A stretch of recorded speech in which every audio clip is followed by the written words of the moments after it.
The Wonderful Wizard of Oz by L. Frank Baum. Chapter 20. The Dainty China Country. While Tin Woodman was making a ladder from wood which he found in the forest, Dorothy lay down and slept, for she was tired by the long walk. The lion also curled himself up to sleep, and Toto lay beside him. The Scarecrow watched the Woodman while he worked and said to him, "I cannot think why this wall is here, nor what it is made of." "Rest your brains and do not worry about the wall," replied the Woodman. "When we have climbed over it, we shall know what it is on the other side." But after a time the ladder was finished. It looked clumsy, but the Tin Woodman was sure it was strong, and would answer their purpose. The Scarecrow waked Dorothy and the lion and Toto, and told them that the ladder was ready. The Scarecrow climbed up the ladder first, but he was so awkward that Dorothy had to follow close behind and keep him from falling off. When he got his head over the top of the wall, the Scarecrow said, "Oh, my." "Go on," exclaimed Dorothy. So the Scarecrow climbed further up and sat down on the top of the wall, and Dorothy put her head over and cried, "Oh, my," just as the Scarecrow had done. Then Toto came up and immediately began to bark, but Dorothy made him be still. The lion climbed up the ladder next, and the Tin Woodman came last, but both of them cried, "Oh, my," as soon as they looked over the wall. When they were all sitting in a row on the top of the wall, they looked down and saw a strange sight. Before them was a great stretch of country, having a floor as smooth and shining and white as the bottom of a big platter. Scattered around were many houses made entirely of china and painted in the brightest colors. These houses were quite small, the biggest of them reaching only as high as Dorothy's waist. There were also pretty little barns with china fences around them, and many cows and sheep and horses and pigs and chickens, all made of china, standing about in groups. But the strangest of all were the people who lived in this queer country. There were milkmaids and shepherdesses with bright-colored bodies and golden spots all over their gowns, and princesses with most gorgeous frocks of silver and gold and purple, and shepherds dressed in knee breeches with pink and yellow and blue stripes down them, and golden buckles on their shoes, and princes with jeweled crowns upon their heads, wearing ermine robes and satin doublets, and funny clowns in ruffled gowns, with round red spots upon their cheeks and tall pointed caps. And, strangest of all, these people were all made of china, even to their clothes, and were so small that the tallest of them was no higher than Dorothy's knee. No one did so much as look at the travelers at first, except one little purple china dog with an extra large head, which came to the wall and barked at them in a tiny voice, afterwards running away again. "How shall we get down?" asked Dorothy. They found the ladder so heavy that they could not pull it up, so the Scarecrow fell off the wall, and the others jumped down upon him so that the hard floor would not hurt their feet. Of course, they took pains not to light on the head and get the pins in their feet. When all safely down, they picked up the Scarecrow, whose body was quite flattened out, and patted his straw into shape again. We must cross this strange place in order to get to the other side," said Dorothy, "for it would be unwise for us to go any other way except due south." They began walking through the country of the China people, and the first thing they came to was a China milkmaid milking a China cow. As they drew near, the cow suddenly gave a kick and kicked over the stool, pail, and even the milkmaid herself all falling on the china ground with a great clatter. Dorothy was shocked to see that the cow had broken her leg off short off, and that the pail was lying in several small pieces, while the poor milkmaid had a nick in her left elbow. "There!" cried the milkmaid angrily. "See what you have done? My cow has broken her leg, and I must take her to the mender's shop and have it glued on again. What do you mean by coming here and frightening my cow?" "I'm very sorry," returned Dorothy. "Please forgive us." But the pretty milkmaid was much too vexed to make any answer. She picked up the legs sulkily and led her cow away, the poor animal limping on 3 legs. As she left them, the milkmaid cast many reproachful glances over her shoulder at the clumsy strangers, holding her nicked elbow close to her side. Dorothy was quite grieved at this mishap. "We must be very careful here," said the kind-hearted Woodman, "or we may hurt these pretty little people, so they will never get over it." A little farther on, Dorothy met a most beautiful dressed young princess, who stopped short as she saw the strangers and started to run away. Dorothy wanted to see more of the princess, so she ran after her. But the China girl cried out, "Don't chase me! Don't chase me!" She had such a frightened little voice that Dorothy stopped and said, "Why not?" "Because," answered the princess, also stopping a safe distance away, "if I run, I may fall down and break myself." "But couldn't you be mended?" asked the girl. "Oh, yes, but one is never pretty after being mended, you know," replied the princess. "I suppose not," said Dorothy. "Now there is Mr. Joker, one of our clowns," continued the China lady, "who is always trying to stand upon his head. He has broken himself so often that he is mended in 100 places, and doesn't look at all pretty. Here he comes now, so you can see for yourself." Indeed, a jolly little clown now came walking toward them, and Dorothy could see that in spite of his pretty clothes and red and yellow and green, he was completely covered with cracks, running every which way and showing plainly that he had been mended in many places. The clown put in his hands in his pockets, and after puffing out his cheeks and nodding his head at them saucily, he said, "My lady fair, why do you stare at poor old Mr. Joker?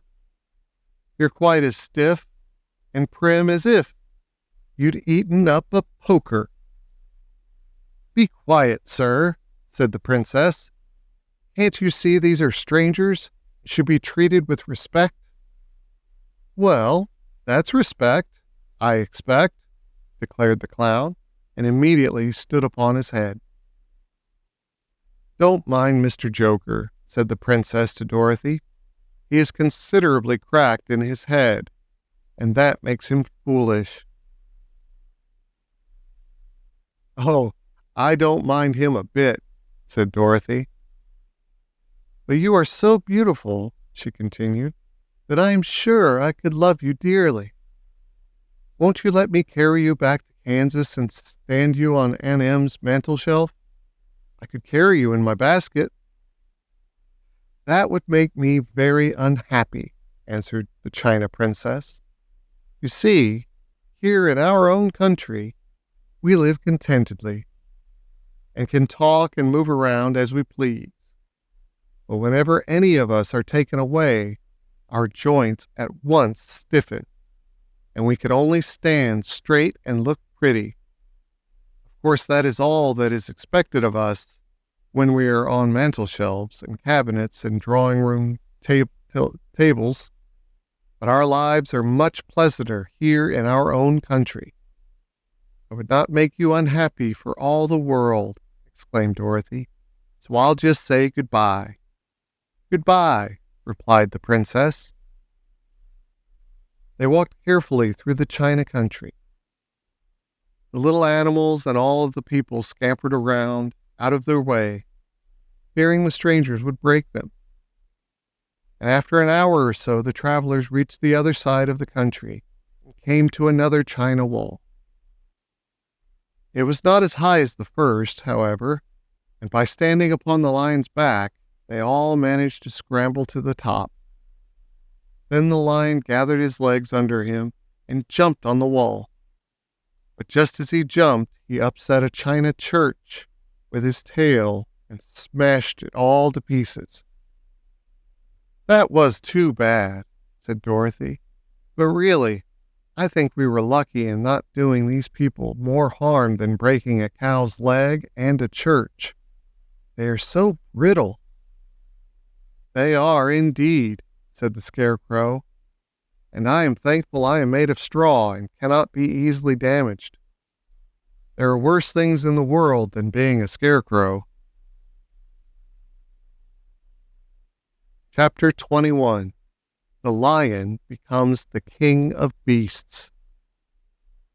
After climbing down from the China Wall, the travelers found themselves in a disagreeable country, full of bogs and marshes and covered with tall, rank grass. It was difficult to walk far without falling into muddy holes, for the grass was so thick that it hid them from sight. However, by carefully picking their way, they got safely along until they reached solid ground. But here the country seemed wilder than ever, and after a long and tiresome walk through the underbrush, they entered another forest, where the trees were bigger and older than any they had ever seen. This forest is perfectly delightful, declared the lion, looking around him with joy. Never have I seen a more beautiful place. It seems gloomy, said the Scarecrow. Not a bit of it, answered the lion. I should like to live here all my life. See how soft the dried leaves are under your feet, and how rich and green the moss is that clings to these old trees. Surely no wild beast could wish a pleasanter home. Perhaps there are wild beasts in the forest now, said Dorothy. I suppose there are, returned the lion, but I do not see any of them about. They walked through the forest until it became too dark to go any further. Dorothy and Toto and the lion lay down to sleep, while the Woodman and the Scarecrow kept watch over them as usual. When morning came, they started again. Before they had gone too far, they heard a low rumble, as of the growling of many wild animals. Toto whimpered a little, but none of the others was frightened, and they kept along the well-trodden path until they came to an opening in the wood, in which were gathered hundreds of beasts of every variety. There were tigers and elephants and bears, and wolves and foxes, and all the other in natural history. And for a moment, Dorothy was afraid, but the lion explained that the animals were holding a meeting, and he judged by their snarling and growling that they were in great trouble. As he spoke, several of the beasts caught sight of him, and at once the great assemblage hushed as if by magic. The biggest of the tigers came up to the lion and bowed, saying, "Welcome, O King of the Beasts. You have come in good time to fight our enemy, and bring peace to all the animals of the forest once more." "What is your trouble?" asked the lion quietly. "We are all threatened," answered the tiger, "by a fierce enemy which has lastly come into this forest.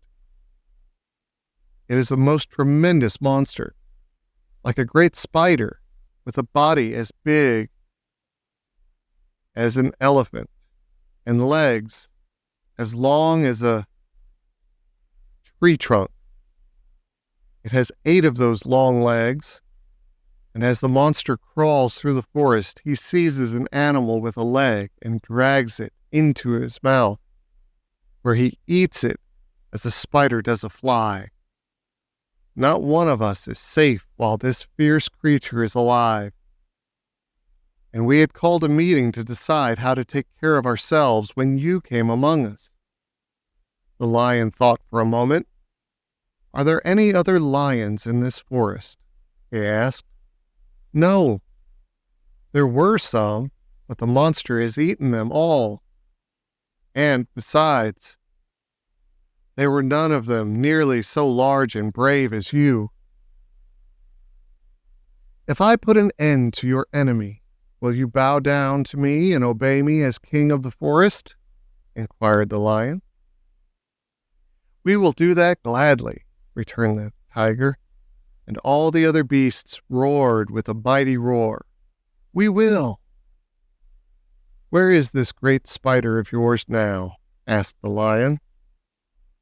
"Yonder, among the oak trees," said the tiger, pointing with his forefoot. "Take good care of these friends of mine," said the lion, "and I will go, and at once, to fight the monster." He bade his comrades goodbye and marched proudly away to do battle with the enemy. The great spider was lying asleep when the lion found him, and it looked so ugly that its foe turned up its nose in disgust. Its legs were quite as long as the tiger had said, and its body covered with coarse black hair. It had a great mouth with a row of sharp teeth a foot long, but its head was joined to the pudgy body by a neck as slender as a wasp's waist. This gave the lion a hint of the best way to attack the creature, and as he knew it was easier to fight it asleep than awake, he gave a great spring and landed directly upon the monster's back.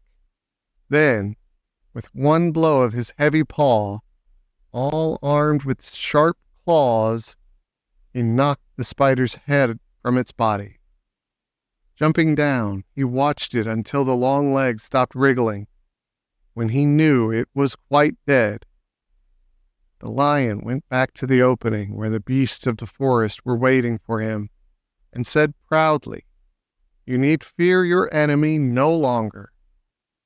Then the beast bowed down to the lion as their king, and he promised to come back and rule over them as soon as Dorothy was safely on her way to Kansas.